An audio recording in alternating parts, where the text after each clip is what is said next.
We will be discussing stroke. Stroke will be discussed in the headings of definition, classification, causes and risk factor of stroke, pathogenesis, clinical features, and management.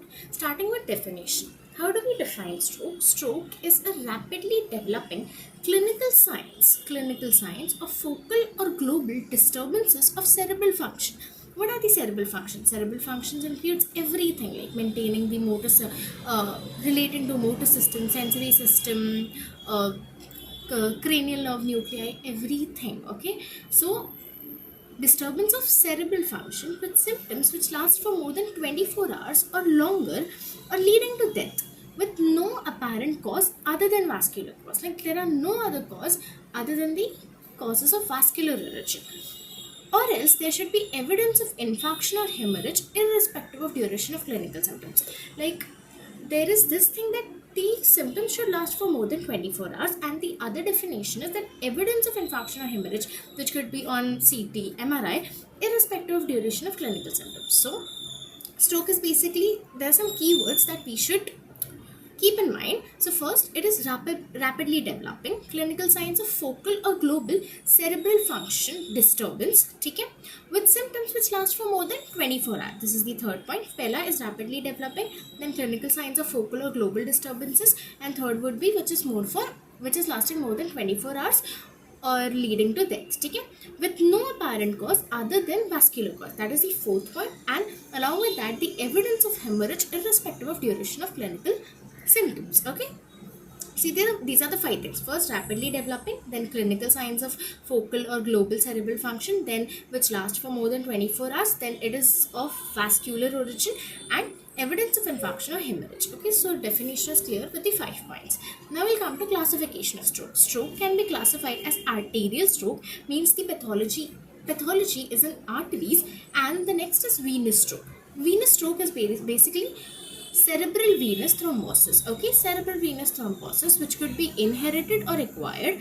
Inherited is factor V laden mutation, and acquired is antiphospholipid antibody syndrome, pregnancy, postpartum, and others. So this is about venous stroke. Now talking about the arterial stroke. Arterial stroke are of two types. This is important for us. Venous strokes are not that common, but yes, arterial strokes are ischemic stroke and hemorrhagic stroke. Hemorrhagic stroke we know. So ischemic stroke comprises of 85%, while hemorrhagic stroke comprises of 15%. Hemorrhagic strokes are subarachnoid hemorrhage, epidural hemorrhage, and others, while the ischemic stroke, which is 85% of all strokes, are arterial strokes, are further divided into because of thrombosis, ischemia because of thrombosis, ischemia because of emboli, and third is lacunar stroke. So ischemic stroke because of thrombotic event, just say large vessel stroke, which evolves. So it is basically a large vessel stroke which evolves from 48 to 7 because of thrombosis. It will be progressive. There will be progressive weakness because there is this thrombosis. So it will evolve from 48 to 72 hours because the vessel is not completely occluded. Okay, while on the other hand, the embolic stroke, it is hyperacute presentation because the vessel gets completely occluded suddenly. Thrombosis will be over a period of time, but emboli won't. So it is a hyperacute presentation. It has rapid recovery and distal vessels involvement, like end arteries involvement. Now, embolic stroke can be artery to artery embolism, means from one artery, like from carotid artery, it further goes into the cranial vessels arteries. Okay, so that is artery to artery, which is the most common form, which usually goes from neck vessels. Then the other is cardioembolic, like from the cardiac, like because of AFib, there are increased chances of formation of thrombus. This thrombus will get embolized into the cranial vessel. So that is cardioembolic, which occurs because of AFib, prosthetic valve, dilated cardiomyopathy, and others. So this is how the classification is there. Yes, we also forgot about the lacuna. So lacuna are basically these small vessels. These are 30 to 300 micrometer small vessels, and the pathology is lipohyalinosis, which leads to ischemic stroke. So classification of stroke for arterial and venous. Venous includes cerebral venous thrombosis, which is inherited and acquired. Inherited means we have factor V laden mutation, and acquired is APLA, pregnancy postpartum. So that is a different entity. In arterial stroke, which is the more common one, arterial stroke can be further divided into ischemic stroke and hemorrhagic stroke. Ischemic stroke comprises of 85% and hemorrhagic stroke is 15%. Hemorrhagic stroke includes subarachnoid hemorrhage, epidural hemorrhage, intracerebral hemorrhage, and others. While ischemic stroke, which constitutes the 85%, is further divided into thrombotic, embolic, and lacunar. So thrombotic is because of thrombosis in the vessel.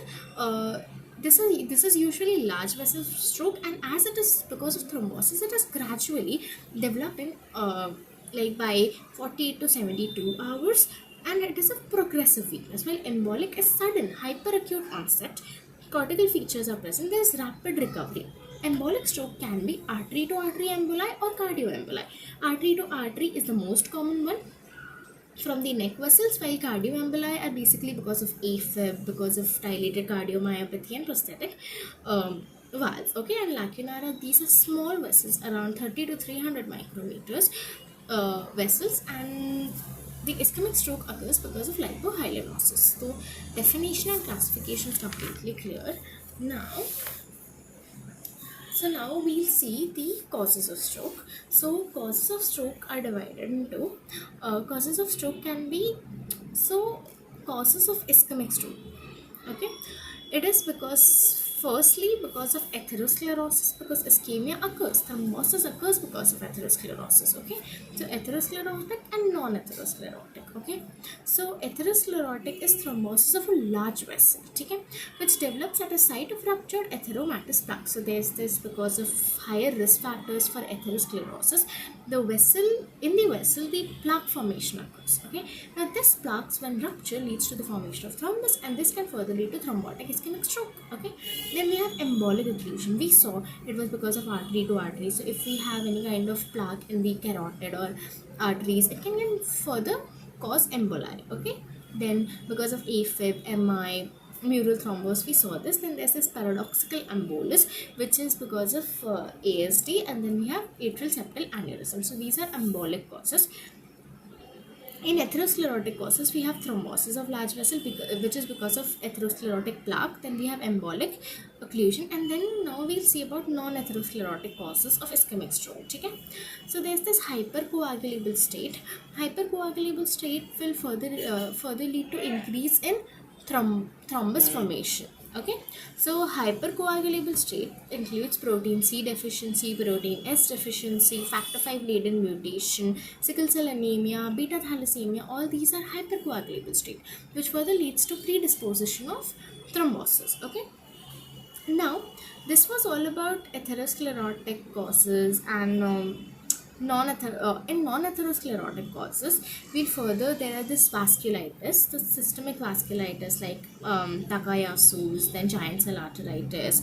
Then we have this primary CNS involvement vasculitis. Then next is Fabry's disease, eclampsia, fibromuscular dysplasia, and there's this Moya disease, which is multiple collaterals are formed. So there's this puff of smoke appearance in the internal carotid artery. So this was all about the causes of ischemic stroke. Firstly we have to write about the atherosclerotic causes, which could be thrombotic, like thrombosis of large vessels, or embolic, which could be because of artery to artery, cardioemboli, paradoxical, and aneurysm.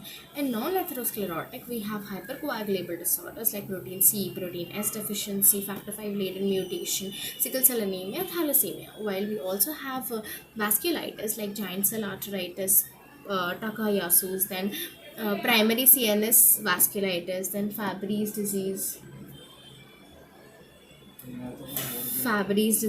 then Moya disease. Okay, so this was all about the causes. Now let's talk about the risk factors. So what are the risk factors for stroke? Any risk factors for atherosclerosis will be regarded as the risk factors for stroke, right? So What are the risk factors for the formation of atherosclerosis? We know like diabetes, hypertension, smoking, hyperlipidemia, all these conditions are atherosclerotic condition. These conditions promote atherosclerosis, right? So this will lead to atherosclerosis of large vessels, and then because of this large vessel atherosclerosis, there is increased chances of ischemic stroke. So this could be the risk factors, right? Along with that, there is this asymmetrical carotid stenosis and all, which are included in the risk factors of stroke. Again, hypertension, diabetes, smoking, hyperlipidemia, then along with that, AFib is also a risk factor because AFib leads to emboli formation, which can further lead to stroke. Okay? This is all related to the ischemic stroke. While for hemorrhagic stroke, we have hypertension as a major risk factor. Traumas also causes stroke. Okay, then we have pathogenesis. So definition, classification, causes, and risk factors are clear. Now we'll come to pathogenesis.